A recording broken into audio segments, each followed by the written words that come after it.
अपराजिता Shankhpushpi Bluebell बहुत सारे नामों से इसको जाना जाता है। ये भोलेनाथ का सबसे प्रिय फूल माना जाता है। इसको बीज से भी ग्रो किया जाता है, कटिंग से भी लगाया जाता है। इस टाइम पर आपके गार्डन में अगर पहले से अपराजिता का पौधा है तो उसमें आप 2 से 3 काम कर लेंगे तो आपका अपराजिता का पौधा बहुत अच्छा हरा भरा रहेगा और उसमें बहुत सारी बर्ड्स बनेंगी, बहुत सारे फूल खिलेंगे।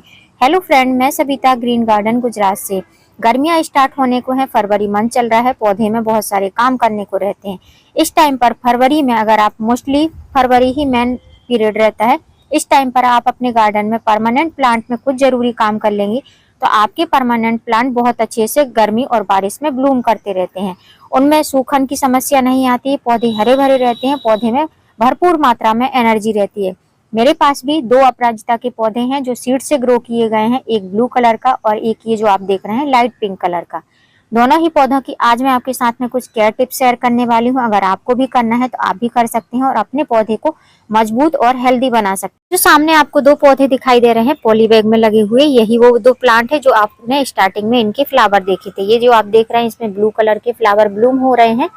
प्लांट छोटे छोटे से हैं, सीड से ग्रो किए हुए, लेकिन इनमें ब्लूमिंग बहुत अच्छे से हो रही है और यहाँ भी ऊपर भी बहुत अच्छे से ब्लूमिंग हो रही है। वैसे ही ये लाइट पिंक कलर का प्लांट है, ये रेयर ही मिलता है, नर्सरी में जल्दी से देखने को नहीं मिलता है। मैंने नर्सरी से ही परचेज किया था इसको, स्पेशली मैंने पुणे से मंगाया था। लगभग 2 साल हो चुके हैं तभी मैंने इसको मंगाया था। लेकिन ये जो प्लांट है ये सीड से ग्रोन प्लांट है और जो इसका मदर प्लांट है उसको मैंने निकाल दिया था। आज मैं इन दोनों प्लांट में कुछ जरूरी काम करने वाली हूँ जिससे मेरे पौधे गर्मी में और बारिश में बहुत अच्छे से हेल्दी तरीके से चलते रहें। तो चलिए स्टार्टिंग करते हैं। अब अगर आप नर्सरी से लेकर आए हैं पौधे तो आपको इसी तरीके से पॉली बैग में लगे हुए मिलेंगे। फर्क इतना है कि मेरे छोटे छोटे से पॉली बैग में लगे हुए हैं, आपका 8 से 9 इंच का पॉली बैग रहेगा अगर डबल पेटल आपके पास में ये अपराजिता के पौधे आप परचेस करते हैं। और यही सीड से ग्रो करते हैं तो आप किसी भी तरीके से लगा सकते हैं, डायरेक्ट इनको सीड से ग्रो कर सकते हैं। जिस भी पॉट में डालना है, जैसे आप देख रहे हैं ये छोटा सा सीड पॉट है, ब्लू कलर का है, ये डबल पेटल इसी में से तोड़ा है जिसमें ये ब्लू फ्लावर लगे हुए हैं। एक लगा हुआ था लेकिन इसमें बहुत ज्यादा सीड नहीं है क्योंकि ये विंटर में सीड ग्रो हुआ था और उसके बाद में उसी में पड़ा रह गया, तो इसमें एक ही सीड है। ये देखिए इस तरीके के सीड रहते हैं। इन सीड को आप सॉइल मिक्स अच्छे से बनाकर डायरेक्ट इनको ग्रो कर सकते हैं। या इस टाइम पर आप कटिंग लगाना चाहते हैं तो अपराजिता प्लांट की बहुत आसानी से कटिंग भी लग जाती है। इस टाइप की ब्रांच रहेगी तो बहुत आसानी से लग जाएगी। अगर पेंसिल साइज की मिल जाती है तो और भी बेस्ट है। आप 2-3 कटिंग इकट्ठी लगा दीजिए तो एक कटिंग जरूर लग जाएगी। तो सबसे पहला जो काम हमको करना है, इनकी हमको प्रूनिंग कटिंग करनी है। अगर आपके पास में पुराना अपराजिता का पौधा है तो आप उसकी सबसे पहले कटाई छटाई कर दीजिए।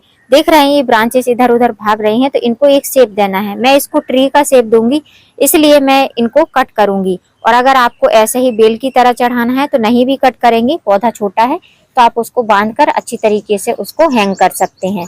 लेकिन मुझे इस प्लांट को ट्री का शेप देना है इसलिए मैं इसकी कटाई छटाई करूंगी। अब इसकी कटिंग कितनी करनी है वो आप पर डिपेंड करता है। मैं जो है हाफ पार्ट तक इसको कट कर दूंगी जिससे कि पौधा मेरा थोड़ा शॉर्ट हाइट में ही रहेगा और फिर जिस तरीके से इसकी ग्रोथ होगी तो पौधा काफी अच्छा बुशी हो जाएगा। तो इस तरीके से मैं इसको पहले कट कर देती हूँ, फिर मैं आपको दिखाती हूँ। तो अभी आप देख सकते हैं ये जो पिंक कलर का पॉली बैग में लगा हुआ अपराजिता का पौधा है इसको मैंने प्रून कर दिया है और देखिए हाफ पार्ट तक मैंने प्रून कर दिया है और एक शेप में ही किया है। थोड़ी सी ब्रांचेस थोड़ी सी यहाँ से बड़ी है लेकिन ये नोड एरिया है इसलिए मैंने इतना छोड़ दिया है। नोड एरिया के ऊपर से कट करना है या नीचे से कट करना है, आपको बहुत ज्यादा गैप नहीं छोड़ना है। जैसे मैंने कैसे गैप छोड़ा है आपको मैं दिखा देती हूँ। ये जो गैप है इतना ज्यादा गैप नहीं होना चाहिए, इसलिए जो ज्यादा गैप है उसको मैं थोड़ा सा और कट कर देती हूँ। तो ये गलती आपको भी नहीं करना है। अब जैसे इस प्लांट को मैंने प्रून किया है सेम वैसे ही इस वाले प्लांट को भी प्रून कर देती हूँ, फिर मैं आपको दिखाती हूँ।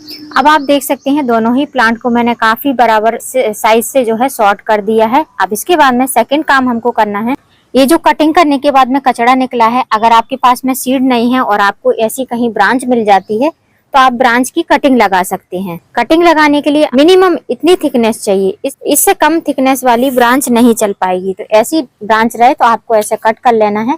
और ये जो नोड एरिया है ये वाली काम की नहीं है, इसमें कोई भी नोड नहीं है, तो यहाँ से हम इसको ऐसे कट करेंगे और ये जो नोड एरिया है इसको हम मिट्टी में दबाएंगे और इतना ये बाहर रहेगा। ऐसी ही कटिंग में ले लेती हूँ, फिर मैं आपको दिखाती हूँ। तो अभी आप देख सकते हैं इतनी कटिंग मुझे मिली है। वैसे तो और भी मोटी होती कटिंग तो बहुत ज्यादा चांसेस रहते इनके सफल होने के, लेकिन ऐसी भी कटिंग लग जाएंगी। इनका जो रिजल्ट रहेगा वो भी आपके साथ में शेयर करूंगी। इन कटिंग को लगाने के लिए किस तरीके का सॉइल मिक्स चाहिए। यहाँ पर ये मिट्टी का कुल्हड़ देख रहे हैं, आप कुछ भी ले सकते हैं, पॉली बैग या कोई भी वेस्ट मटेरियल। ये भी एक वेस्ट मटेरियल ही है। इसमें मैंने सैंड की मात्रा ज्यादा ली है, मिट्टी की मात्रा कम ली है। अगर आप लगाना चाहते हैं तो गर्मियों के लिए लगा रहे हैं तो आप सैंड और कोकोपीट में भी लगा सकते हैं। तो आप समझ लीजिए कि मैंने लगभग 70% इसमें सैंड ली है और जो 30% बचता है उसमें मैंने मिट्टी लिया है, कोई भी कंपोस्ट वगैरह नहीं डाली है। अब यदि आप चाहते हैं कि ये कटिंग बहुत आसानी से बहुत जल्दी से रूट बनाने लगे तो आपको इनमें रूटिंग हार्मोन लगाना पड़ेगा। आपके पास में मार्केट से परचेज किया हुआ रूटिंग हार्मोन है तो आप उसका यूज कर सकते हैं, या फिर मेरी तरह आप एलोवेरा की लीफ का यूज कर सकते हैं, जो कि सभी के गार्डन में उपलब्ध रहती है। अब इसकी जो लीफ है ये अंदर से जेल रहता है लेकिन थोड़ा सा हार्ड रहता है और ये ब्रांच थोड़ी सी पतली ज्यादा है, इसलिए इनको अगर हम इसमें डिप करेंगे तो ये थोड़ी सी मोल्ड हो जाएंगी, इसलिए हमको इसको थोड़ा सा लूज कर लेना है। तो ऐसे में सीजर की मदद से थोड़ा सा इसके जेल को लूज कर लूंगी। उसके बाद में हम इन कटिंग को इसमें डिप करेंगे।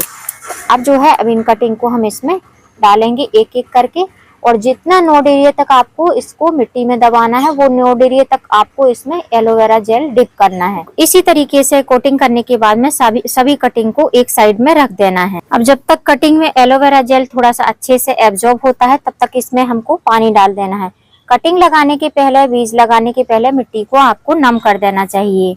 इस मिट्टी में मैंने पहले से भी पानी डाल के रखा था, अभी थोड़ा सा डाल दिया है। नीचे ऑलरेडी इसमें मॉइस्चर है तो बस इतना ही पानी इनफ है। अब जो ये एलोवेरा जेल लगी हुई कटिंग है इनको हमको एक एक करके इसमें लगाते जाना है। इस तरीके से आपको डालना है कि एक नोड एरिया पक्का ही मिट्टी के अंदर जाना चाहिए। उसके बाद में फिंगर से आपको ऐसे दबा देना है। फिंगर से जरूर कटिंग को थोड़ा सा पुश करना है जिससे कि कटिंग आसानी से लग जाए, इसमें एयर नहीं जानी चाहिए। इस तरीके से आपको सारी कटिंग को लगा देना है। तो जो लोग सीड उपलब्ध नहीं कर पाते हैं अपने लिए, वो इस तरीके से कटिंग से भी अपराजिता के पौधे को लगा सकते हैं। अब ये जो कटिंग लगाई है इस वाले पॉट को आपको किसी भी गमले के नीचे साइड में रख देना है। ओपन शेड में रखना है या खुली सनलाइट में भी रख सकते हैं। खुली सनलाइट में रखेंगे तो डेली ही इसमें आपको स्प्रे से स्प्रेयर करना पड़ेगा, और जैसे जैसे मिट्टी ड्राई होती है वैसे वैसे आपको इसमें वाटरिंग करनी पड़ेगी, लेकिन पानी से पत्ती इस पर ब्रांचेस पर स्प्रे डेली ही करना पड़ेगा। अब थर्ड काम जो करना है, इस पॉली बैग से हमको ये दोनों ही प्लांट को निकालना है। तो पहले हम जो ये घास वगैरह लगी हुई है इसमें, इसको हम क्लीन कर लेंगे। उसके बाद में हम इसको पॉली बैग से निकालेंगे। अब सबसे जरूरी बात, जिनके यहाँ पर अभी भी काफी ज्यादा ठंडियां पड़ रही हैं तो उनके पौधे में अगर ग्रोथ नहीं हो रही है तो अभी आपको रिपोर्टिंग नहीं करना है। जब तक आपके पौधे में इस तरीके से ग्रोथ नहीं दिखाई देती है आपको अपने पौधे की रिपोर्टिंग नहीं करना है। मैंने अपने पौधों को पॉली बैग से निकाल दिया है। एक छोटे से पॉली बैग में लगा हुआ था जिसमें आप देख सकते हैं रूट किस तरीके से बनी हुई है। ऐसी रूट इसमें बनी हुई है। तो इन रूट को हम क्लीन करेंगे। नीचे की रूट को हमको हटा देना है। पॉली बैग में लगा हुआ है या गमले में लगा हुआ है, नया पौधा है या पुराना पौधा है, आपको नीचे की रूट को हटा कर ही इस टाइम पर फरवरी मंथ में इनकी रिपोर्टिंग करनी है। सेम इस वाले प्लांट में भी है, इसमें भी रूट बनी हुई है तो इसकी भी नीचे की पोर्शन को हम हटा देंगे। अभी आप देख सकते हैं रूट को मैंने नीचे से ट्रिम कर दिया है, मतलब रूट ट्रिमिंग कर दी है, दोनों ही पौधों की कर दी है इस तरीके से।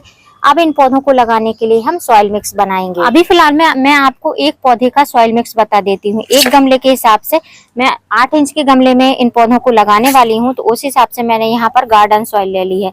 अब मेरे गार्डन सॉइल में आपको सैंड मिक्स दिखेगी। अगर आपने नई गार्डन सॉइल ली है नर्सरी से या कहीं भी फील्ड से आप लेकर आए हैं तो उसमें आपको जितनी मिट्टी है उतनी ही आपको उसमें सैंड भी मिला लेना है, और जितनी आप सैंड मिला रहे हैं उसका हाफ पार्ट आपको कोकोपीट ऐड कर देना है। मेजरमेंट करके आपको सॉइल बनानी है। मेरी मिट्टी में पहले से ही सैंड मिक्स है, लेकिन अभी भी मैं इसमें मिला रही हूँ क्योंकि जब हम फर्टिलाइजर वगैरह देते हैं सॉलिड फॉर्म में तो मिट्टी थोड़ी सी कॉम्पैक्ट हो जाती है, इसलिए हमको सैंड मिलाना जरूरी रहता है। तो मैंने 1 बाउल के करीब इसमें सैंड ले ली है, और सैंड को मैंने ऐसे ही रफ पार्ट में लिया है। छोटी बड़ी सैंड सब कुछ मिक्स है इसमें। उसके बाद में इसको हमको मिक्स कर लेना है। पौधे को लगाने के लिए मैं इस तरीके का नर्सरी पॉट का यूज कर रही हूँ, जो आप देख सकते हैं। इसमें ड्रेनेज होल बहुत अच्छे से रहते हैं, तो ड्रेनेज होल को कवर करने के लिए आप ठीकरी या सिंथेटिक कॉटन का यूज कर सकते हैं। मैं सिंथेटिक कॉटन का यूज करती हूँ। अगर आप अपराजिता का बेल लगा रहे हैं तो आपको 8 इंच के गमले से ही स्टार्टिंग करनी है। उससे कम में अपराजिता की बेल अच्छे से ग्रोथ नहीं कर पाएगी। या 10 इंच में लगाते हैं तब भी बहुत बेस्ट है, बहुत अच्छे से फास्ट ग्रोथ करेगी। ड्रेनेज होल को इस तरीके से सिंथेटिक कॉटन से कवर कर दिया है। अब जो हमने सॉइल बनाई है, इस सॉइल से हम हाफ पार्ट तक इस गमले को फिल कर लेंगे। गमला हमारा हाफ पार्ट तक फिल हो चुका है। उसके बाद में 2 से 3 बार टैप टैप करेंगे। जो इस तरीके की लकड़ियां वगैरह दिख रही हैं, तो ये जो हम किचन कंपोस्ट वगैरह डालते हैं, गार्डन कंपोस्ट, उसी की लकड़ियां रहती हैं जो धीमे धीमे डिकम्पोज होती रहती हैं। अब आपने नोटिस किया होगा कि मैंने कोई भी कंपोस्ट इसमें डाला नहीं है, कोई भी फर्टिलाइजर ऐड नहीं किया सॉइल मिक्स में। फ्रेंड्स, जो प्लांट रहते हैं वो प्लांट रूट बनाने में, नीचे तक रूट को ले जाने में बहुत ज़्यादा टाइम लगाते हैं। ऐसी कंडीशन में जो हम सॉइल मिक्स के साथ में फर्टिलाइजर डालते हैं वो नीचे वेस्ट ही हो जाता है, पानी के साथ साथ में बह के निकल जाता है। इसलिए जब भी फर्टिलाइजर आपको देना है, आप पार्ट तक गमले में मिट्टी डाल दीजिए, उसके बाद में फर्टिलाइजर दीजिए, तो वो फर्टिलाइजर आपके पौधे को मिल पाता है। अब मैं ले रही हूँ गोबर खाद। ये डिकम्पोज गोबर खाद है। आपके पास में बर्मी कंपोस्ट है, आप बर्मी कंपोस्ट ले सकते हैं। तो मैं जो है हाफ बाउल के करीब ही इसमें गोबर खाद का यूज करूंगी, उससे ज्यादा गोबर खाद नहीं लूंगी, क्योंकि पौधे की हमने रूट को ट्रिम कर दिया है, तो पहले पौधा रूट बनाएगा। उसके बाद में रूट ग्रोथ के लिए मैं इसमें यूज कर रही हूँ ह्यूमिक एसिड। जो लोगों के पास में ह्यूमिक एसिड नहीं है, मैं 1 टेबल स्पून ह्यूमिक एसिड ले रही हूँ। जिनके पास में ह्यूमिक एसिड नहीं है वो सीविड ग्रेन्यूल्स का भी यूज कर सकते हैं। सीविड ग्रेन्यूल्स हो या सीविड एक्सट्रैक्ट हो, दोनों में ही ह्यूमिक एसिड रहता है। कम मात्रा में मिलता है, ऐसे स्पेशली तौर पे ह्यूमिक एसिड नहीं मिलता है ज्यादा मात्रा में, लेकिन मिलता है। तो जिनके पास में नहीं है उनको परेशान होने की जरूरत नहीं है, वो सीविड एक्सट्रैक्ट या सीविड ग्रेन्यूल्स का भी यूज कर सकते हैं। फर्टिलाइजर देने के बाद में पौधे को हमको ऐसे गमले में रख देना है, सेंटर में रखना है। और आप चाहो तो नीचे से और भी इसका रूट को ब्रेक कर सकते हो, मैं नहीं कर रही हूँ। और जो साइड साइड का रूट है, रूट बॉल है, इसको मैं थोड़ा सा तोड़ दे रही हूँ। ये आपके ऊपर डिपेंड करता है आपको तोड़ना है या नहीं। मैं इस तरीके से तोड़ दे रही हूँ। ये पिंक कलर का मेरा अपराजिता का पौधा है। और उसके बाद में जो हमने सॉइल बनाई है उसी से हम इसको कवर कर देंगे। मिट्टी को मैंने इस तरीके से डाल दिया है। उसके बाद में ऐसे 2 से 3 बार हमको ऐसा टैप टैप कर देना है, जिससे कि पौधा हमारा स्टेबल हो जाए, जो रूट बॉल है वो इधर उधर ना हिले पानी डालने पे। अब जैसे इस पौधे को लगाया है, वैसे ही दूसरा वाला पौधा है ब्लू कलर का, उसको भी लगा देती हूँ, फिर मैं आपको दिखाती हूँ। अभी आप देख सकते हैं दोनों ही पौधों की रिपोर्टिंग हो चुकी है। रिपोर्टिंग करते टाइम आपको याद रखना है कि गमले की मिट्टी को आपको थोड़ा सा नीचे ही रखना है, क्योंकि जैसे जैसे गर्मियां स्टार्ट होंगी पौधे को पानी की मात्रा ज्यादा चाहिए रहेगी। तो एक बार अगर आप पानी डालेंगे तो अच्छी मात्रा में पानी देंगे तो बहुत अच्छे से नीचे ड्रेनेज होल से पानी निकलेगा। और अगर कम पानी देंगे, आप सोचेंगे बस हमने पानी दे दिया है, तो पौधे सूख जाएंगे, क्योंकि जैसे जैसे गर्मी बढ़ेगी पौधे को पानी बहुत ज्यादा चाहिए, मॉइस्चर ज्यादा चाहिए। 2 से 3 बार आपको गर्मियों में पानी देना पड़ेगा। जो मैंने सॉइल बताया है, सॉइल मिक्स, इसमें आपको 2 बार कम्प्लीटली इसमें जरूर ही पानी देना पड़ेगा। जैसे मैं सुबह एक बार 7 बजे दे देती हूँ गर्मियों के टाइम में पानी, फिर शाम को एक बार देती हूँ, फिर दिन में एक भी बार पानी नहीं देती हूँ, बस 7 बजे और शाम को पानी देती हूँ। तो अगर ऐसा सॉइल मिक्स बनाते हैं तो आपको बस 2 ही बार पानी देना पड़ेगा। अब जो मैंने पहले रिपोर्टिंग करी थी, इसमें मैंने आपको ह्यूमिक एसिड और गोबर की खाद देकर दिखाई थी, लेकिन इसमें जब मैंने रिपोर्टिंग करी है तो इसमें खाली मैंने कंपोस्ट ही यूज किया है, गोबर की खाद का ही यूज किया है। इसमें कोई भी मैंने ह्यूमिक एसिड वगैरह नहीं डाला है। तो इसमें दूसरा फर्टिलाइजर डालूंगी, इसमें खाली सादा पानी डालूंगी। तो पहले इसमें वाटरिंग कर देती हूँ, फिर इसका मैं फर्टिलाइजर बताती हूँ। तो अब पानी देने के लिए हमने रिपोर्टिंग करी है, तो बहुत अच्छी मात्रा में इसको हमको पानी देना है जब तक ड्रेनेज होल से पानी ना निकल जाए। तो बस एक बार में ही बहुत ज्यादा पानी नहीं भर देना है, थोड़ा थोड़ा करके पानी देना है। जब नीचे से होल से पानी निकलने लगेगा तब हमको पानी देना बंद कर देना है।